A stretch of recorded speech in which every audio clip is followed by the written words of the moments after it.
She was 19 and owned nothing but the clothes on her back and the memory of a father who understood metal.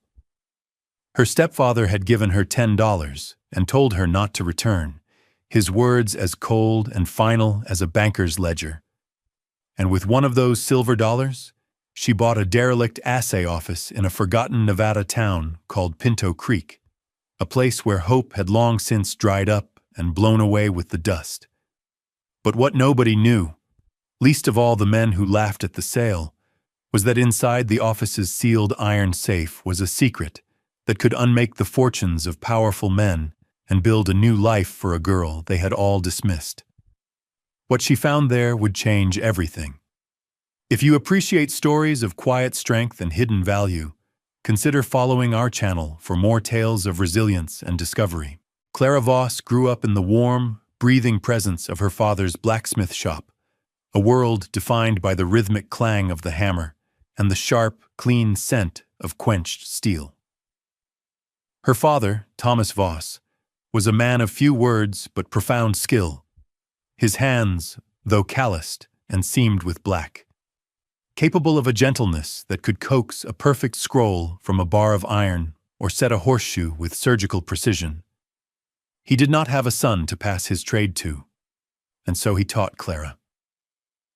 While other girls learned stitching and baking, Clara learned the language of fire. She learned to read the shifting colors of heated metal, from the dull cherry red of forging temperature to the bright, almost white heat of a welding forge. She learned the distinct ring of sound steel, the dull thud of flawed iron, and the heft and character of ores, the dense weight of galena, the peacock shimmer of chalcopyrite, the deceptive lightness of sphalerite that often hid veins of silver. He taught her that every piece of metal had a history and a nature, and that the patient hand could reveal it. Her most treasured possession was a small wolf's head, no bigger than her thumb, that he had forged for her from a piece of scrap rail steel. Its tiny ears were alert, its snout sharp, and its eyes seemed to hold a deep, knowing patience. It was a perfect, intricate thing, and she kept it always in her pocket, a solid, tangible piece of his love. When Clara was 17, the coal dust that had given her father his living finally claimed his lungs. His passing was quiet, a slow fading that left a silence in the forge and in Clara's life that felt vast and permanent. Her mother, a woman who had always seemed overwhelmed by the grime and noise of her husband's work, remarried within the year. Her new husband was a man named Silas Croft, a merchant who dealt in dry goods and quiet sums, a man who saw the forge not as a place of creation, but as a dirty, unprofitable parcel of land. He sold it, along with the family home, without a word to Clara. He saw her as a relic of a life he was eager to erase, an unladylike girl with smudges of soot on her hands and a disconcerting way of looking at things as if she were weighing them. Her competence was an affront to his sense of order, and her quiet grief for her father was a judgment he could not abide. He wanted a daughter who was soft and pliable, not one who knew the breaking point of tempered steel. The end of her life there came not with a shout, but with a quiet, administrative finality that was far more cruel. The day Silas cast her out was a Tuesday in late autumn, the air holding the first sharp bite of the coming winter. He sat her down at the polished oak table in the kitchen, the same table where her father had once explained the principles of flux and oxidation. Her mother was present but absent, her gaze fixed on her own tightly clasped hands, a silent accomplice to the dismantling of her daughter's world. Silas laid a piece of paper on the table, a deed of sale, its ink still dark and official. "The properties are sold, Clara," he said, his voice devoid of any emotion. "Your mother and I will be moving to a smaller, more respectable home in the city." He did not look at her as he spoke. He pushed 10 silver dollars across the smooth wood surface, the coins making a small, dismissive clatter. "This is what is left for you. I have arranged for your passage on the eastbound stage. It leaves at dawn. Your bag should be packed." There was no room for argument, no space for appeal. It was a transaction, as simple and as brutal as foreclosing on a debt. Clara looked at her mother, whose eyes remained downcast, a faint tremor in her hands, the only sign of the betrayal taking place. Clara felt no tears, only a cold, hardening resolve, like steel being plunged into a slack tub. She looked at the $10, her entire inheritance. She nodded once, a sharp, definite motion. She rose from the table, went to her small room, and packed her few belongings: a spare calico dress, her father's whetstone, and the small iron wolf. She placed the 10 silver dollars carefully in her pocket and did not look back. The journey was a long, rattling affair, a slow erasure of the life she had known. The stagecoach smelled of dust, old leather, and the unwashed bodies of her fellow travelers. For 3 days, she sat staring out at the passing landscape of Nevada, a vast, indifferent expanse of sagebrush and pale, sun-bleached mountains. The other passengers spoke in low murmurs, their lives and destinations a world away from her own. She was an island of silence, her hand in her pocket, fingers wrapped around the cool, solid shape of the iron wolf. She had no destination in mind, only a deep, instinctual need to find a place where she could be still, a place no one would think to look for her. On the 3rd day, the driver pointed with his whip toward a collection of weathered buildings huddled in a shallow, wind-scoured valley. "Pinto Creek," he announced to the coach at large. "Used to be a silver camp. Went bust 20 years back. Ain't much there now but ghosts and old-timers." The words resonated with something inside Clara. A place of ghosts. A place that was finished. It sounded like a refuge. When the coach stopped to water the horses, she gathered her small bag. "I'll be getting off here," she told the driver, her voice steady. He looked at her, a 19-year-old girl alone, with a flicker of concern. "Ain't nothing for you here, miss." She simply handed him the fare and stepped down into the dust of Pinto Creek's main street. The coach rumbled away, leaving her in a profound silence, broken only by the sigh of the wind through the eaves of the derelict buildings. She looked up and down the street, at the boarded-up saloons, the faded glory of a hotel with shattered windows, and the general store where a few old men sat on the porch like statues. It was a town that had been abandoned by fortune, a place left to crumble back into the earth, and in its desolation, Clara felt the first stirrings of something that was not quite hope, but a sense of possibility. It was a place where things were broken, and she knew how to fix things. She spent her first few days sleeping in a stable, paying the owner a few cents for the privilege, and took her meals at the boarding house run by a stern but not unkind woman named Martha. Clara listened more than she spoke, gathering the town's history from the conversations of the old prospectors who were its primary residents. They spoke of the big silver strike of '64, the boom that had built the town, and the sudden, inexplicable bust in '66 when the main vein, the Serpent's Tooth, had supposedly pinched out. The mine had been owned by a syndicate from back east, and its failure had ruined nearly everyone. The town had been dying a slow death ever since.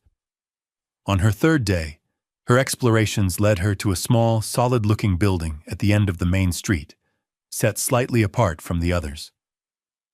It was built of thick granite blocks and sturdy timber, with iron bars on its windows. A weathered sign, barely legible, hung above the door. Pinto Creek Assay Office. Elias Thorne, Assayer. The place was a fortress in miniature, built to protect the secrets of the earth. It was locked tight, but peering through a grimy window, Clara could see the interior, coated in a thick layer of dust. There was a counter, shelves of empty crucibles and glassware, and a cold, silent furnace. And against the back wall, there was a safe. It was a large, black, iron-bound Herkimer model, its dial gleaming dully in the faint light. It was the most solid, permanent thing she had seen in months. An idea, bold and perhaps foolish, began to form in her mind. She found the man who acted as the town's mayor and land agent, a Mr. Henderson. He was a portly man with a lazy eye who seemed amused by her inquiry. "The old Thorne place?" he chuckled. "Been empty since Thorne was killed, nigh on 20 years ago. Syndicate owns the land, but the buildings reverted to the county for back taxes. Worthless." "I'd like to buy it," Clara said plainly. Henderson looked at her as if she were mad. "What for? That safe is locked tight. Thorne's nephew came out years ago, couldn't get it open. Hired a man from Carson City, he couldn't either. It's empty, most likely." "Even so," Clara insisted. "I want it." He saw the resolve in her young face and shrugged, seeing an opportunity for an easy dollar and a good story. "All right, girl, $1 silver, and it's yours. You file the deed yourself." The transaction was conducted on the porch of the general store, witnessed by the silent old-timers. Henderson scribbled out a bill of sale on a piece of scrap paper. Clara handed him one of the 9 silver coins she had left. He took it, bit it theatrically, and winked at the onlookers. "Sold," he declared, "to the young lady with more money than sense." They laughed. Clara ignored them. She took the heavy iron key and the flimsy piece of paper and walked to her new property. She owned a building. She owned a locked safe. She owned a place to begin. The first week was about reclamation. Clara swept out the thick carpets of dust and grime, the accumulated stillness of 2 decades. She scrubbed the floors and the thick oak counter, her movements methodical and tireless. The air, once stale with the ghost of old chemical fires and forgotten minerals, slowly began to smell of lye soap and damp wood. She found a small cot in a back room and made her bed there, the barred windows and solid stone walls giving her a sense of security she hadn't felt since her father's death. But all her work, all her thoughts, orbited the silent black safe in the corner. It was a Herkimer double-bolt fire and burglar-proof, a name stamped on a small brass plate above the dial. It stood 5 feet high, a solid block of iron and steel that defied entry. She knew from her father's work that brute force would be useless. It would ruin the contents and likely the safe itself. The lock was a puzzle, a machine of exquisite precision, and it demanded a similar precision to be opened. She had no combination, no key beyond the one for the office door. All she had was what her father had taught her, an understanding of metal, a feel for mechanics, and an almost infinite wellspring of patience. She began her work. Each morning, she would sit on a low stool before the great iron door, her fingers resting lightly on the cold brass dial. She would close her eyes and just listen, turning the dial with a slowness that was almost meditative. She was listening for the tumblers, for the faintest whisper of metal on metal, the almost imperceptible click as a gate aligned. Her father had once told her that every lock had a voice. You just had to be quiet enough to hear it. For days, there was nothing but the smooth, oily whir of the mechanism. She learned its rhythm, the feel of its movement. She bought a cheap physician's stethoscope from the town's young doctor, a man named Alistair Finch, who regarded her with a kind of weary pity. With the bell of the stethoscope pressed against the cold iron, the world of the lock opened up to her. The whir became a series of distinct sounds, a complex mechanical language. She began to chart the sounds, making small chalk marks on the floor, noting the numbers where the clicks were loudest, where the tumblers seemed to settle. The old men from the general store would sometimes stop and peer in the window, shaking their heads at the sight of the girl with the listening device pressed to the safe, lost in concentration. They saw obsession, a fool's errand. Clara heard a conversation. It was a slow, painstaking process of translation. She learned to feel for the slightest change in resistance in the dial, the tiny vibration that signaled a tumbler falling into place. After 2 weeks, she found the first number. a subtle, satisfying snick at 82. She wrote it down, her heart pounding with a quiet triumph. The second number took another week, a faint click at 34 that she almost missed. The third was the most elusive. Days passed. Her food ran low, but she barely noticed. The world had shrunk to the space between her ear and the cold iron door. Then, on the 23rd day, as a cold dawn broke over the mountains, she heard it. A deep, resonant thunk as the final tumbler aligned at 51. She held her breath, her fingers trembling slightly as she turned the heavy handle. It resisted for a moment, then moved with a groan of long-disused metal. The bolts retracted. The heavy door swung open. The air that drifted out was cold and dry, smelling of paper and stone. It was not empty.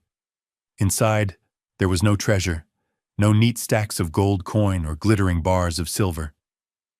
The top shelf held a dozen small canvas bags, each tied with string and affixed with a small yellowed paper tag. Below them sat a thick, leather-bound ledger, and resting on top of the ledger was a long, sealed envelope of heavy manila paper. The address on it was not written to a person, but to a quality. In a neat, careful hand, it read, "To the one who has patience." Clara's hands were steady as she lifted the envelope. The paper was dry and brittle with age. She broke the wax seal, the sound loud in the silent room. Inside was a letter, several pages long, written in the same precise script. She sat on the floor, the open safe door beside her, and began to read. "If you are reading this," it began, "then you have succeeded where others have failed, and for that you have my respect. My name is Elias Thorne. I was the assayer in this office from the spring of 1864 until, I expect, the autumn of 1866. If you have found this, it is likely that I am dead, and not by accident." The words sent a chill through Clara. She read on as Thorne detailed the story of the Serpent's Tooth mine. He explained that the initial assays were astonishing, showing a vein of silver so rich it promised to make the town a new Comstock. But the syndicate that owned the mine, a group of investors led by a ruthless man named Alastair Finch, had other plans. They wanted not just the mine's profits, but the mine itself, and all the surrounding land, for pennies on the dollar. "Mr. Finch and his associates," Thorne wrote, "paid me a visit. They instructed me to begin falsifying my reports. They wanted the official assays to show the vein thinning, becoming worthless. They wanted to create a panic, to drive the value of the mine and the town into the ground so they could buy it all." Thorne explained his dilemma. If he refused, they would kill him and find another assayer. If he complied, he would be betraying every prospector and merchant who had staked their future on his honesty. So he devised a third option. He did as they asked, producing fraudulent reports that declared the mine a bust. But secretly, he continued to take true samples, assaying them in the dead of night. Each of the canvas bags in the safe, he explained, contained a true ore sample from deep within the Serpent's Tooth, each one tagged with the date and the precise location within the mine from which it was taken. The ledger contained the true assay results, a meticulous record of a vast and continuing silver deposit. "The samples in this safe are the proof," he wrote. "The ore is not lead and zinc, as my public reports claimed, but high-grade silver sulfide and native silver. The vein does not pinch out, it widens. Finch and his men stole this valley. They murdered a town for their own greed. I have kept this record in the hope that one day, someone with the patience to open this safe and the courage to see justice done will find it. I suspect they will not let me live long enough to profit from my part in their scheme.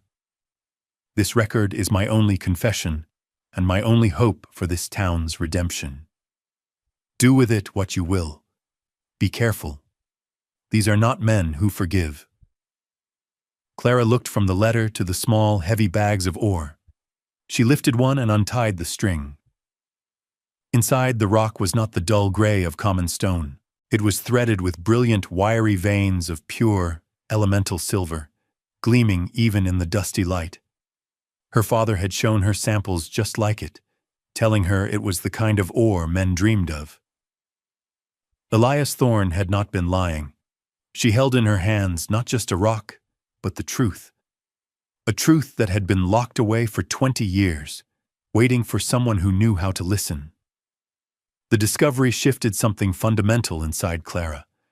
The focus on survival, on the simple mechanics of shelter and food, was replaced by a cold, clear sense of purpose. This was no longer just about her. It was about Elias Thorne, about the ruined town, and about a profound, calculated injustice. She understood, with a clarity that surprised her, that knowledge was only potential power.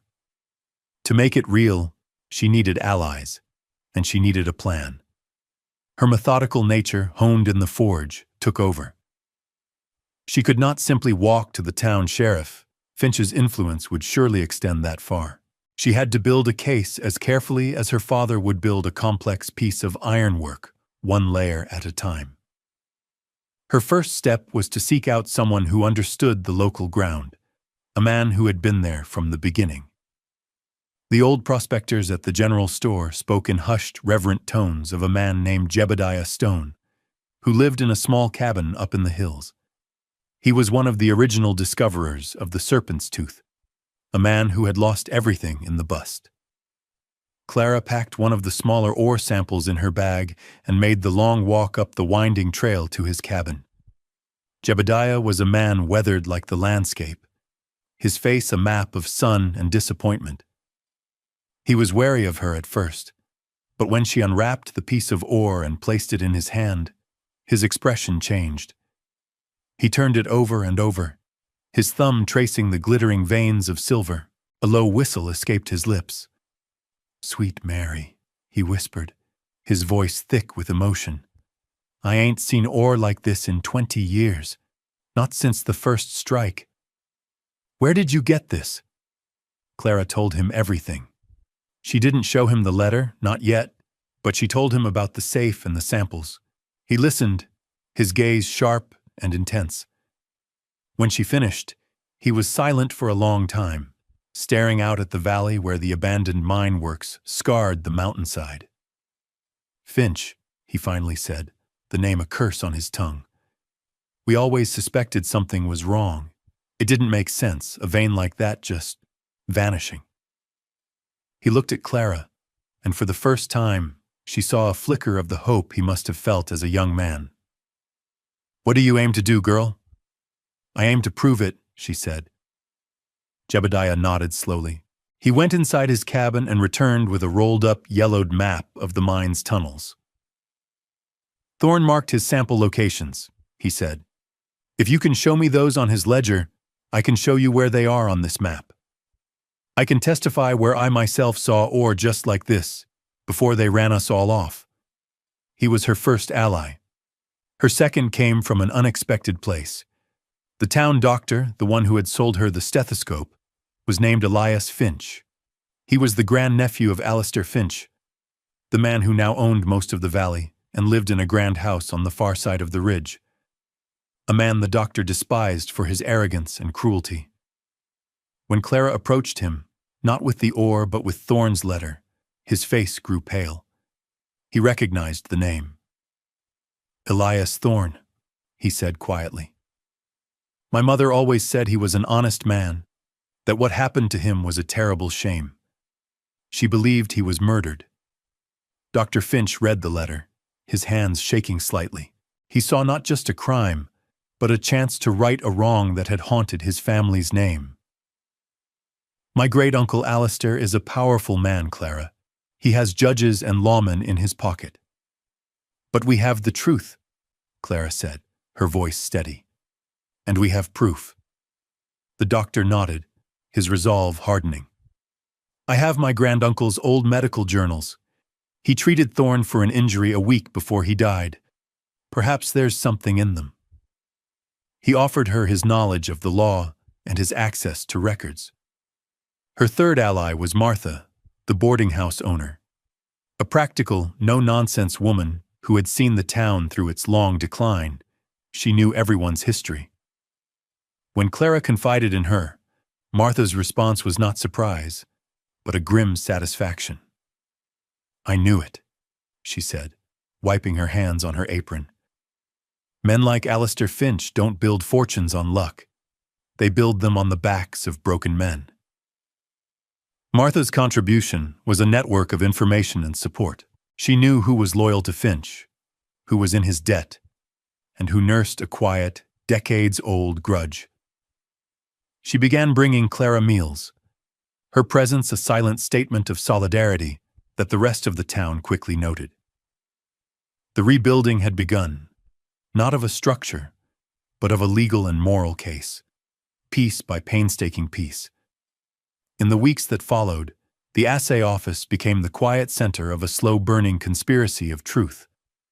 Jebediah would visit in the evenings, his gnarled finger tracing the tunnels on his old map as Clara read out the locations from Elias Thorne's ledger. They matched perfectly. He would tell her stories of the mine, of the feel of the air in the deep shafts, the taste of the water, the way the silver vein had twisted and gleamed in the lantern light. A living thing in the heart of the rock. He brought her other prospectors, old men with long memories who could corroborate his testimony. Men who remembered being told the mine was worthless, while their eyes told them otherwise. Dr. Finch, meanwhile, spent his nights poring over his great-uncle's journals and the county's convoluted legal documents. He found the record of the inquest into Thorne's death, a hasty affair that had concluded with a verdict of accidental fall, despite Thorne being found on flat ground a mile from any cliff.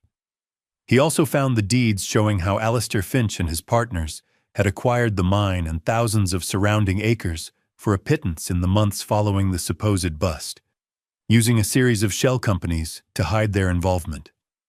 The evidence was a web, and with each new thread they uncovered, the picture of Finch's guilt became clearer and more damning.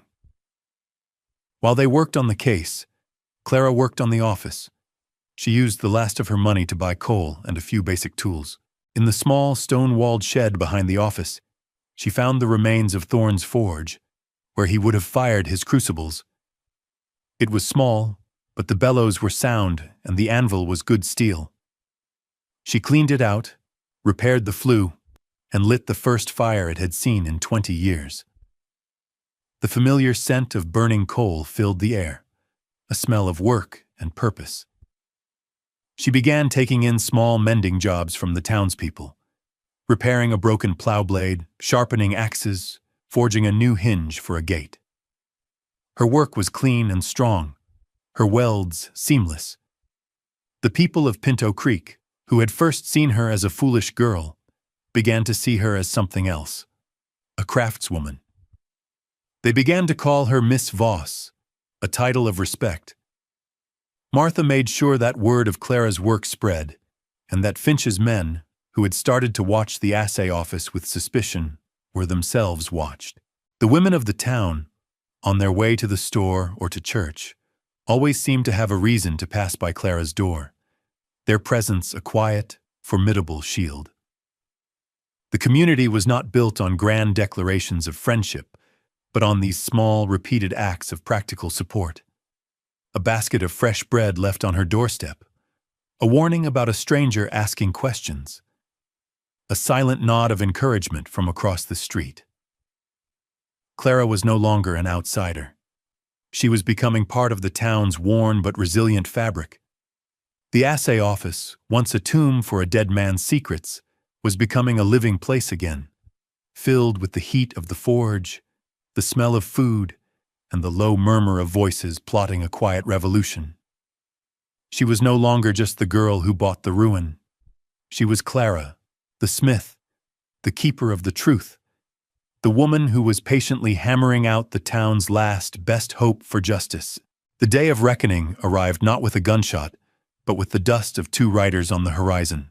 Dr. Finch, using a trusted contact, had sent a detailed summary of their findings, along with one of Thorne's most compelling ore samples, directly to the territorial marshal in Carson City, bypassing the local authorities entirely.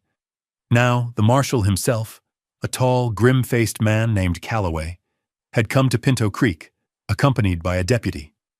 They rode straight to the Assay office, their arrival sending a ripple of tense anticipation through the town. Clara met them at the door. She laid out everything on the heavy oak counter: Thorne's letter, the ledger with its meticulous entries, and the small canvas bags of ore, each one a silent, glittering witness. She, Jebediah, and Dr. Finch spent 2 hours with the marshal, explaining the evidence piece by piece. Calloway listened intently, his expression unreadable. He examined the ore, hefting it in his hand. He read Thorne's letter twice. When they had finished, he stood up and looked at Clara. "You've done fine work, Miss Voss," he said, his voice a low rumble. "Very fine work." The arrests were swift and quiet. Marshal Calloway and his deputy rode to Alistair Finch's grand house on the ridge. There was no resistance.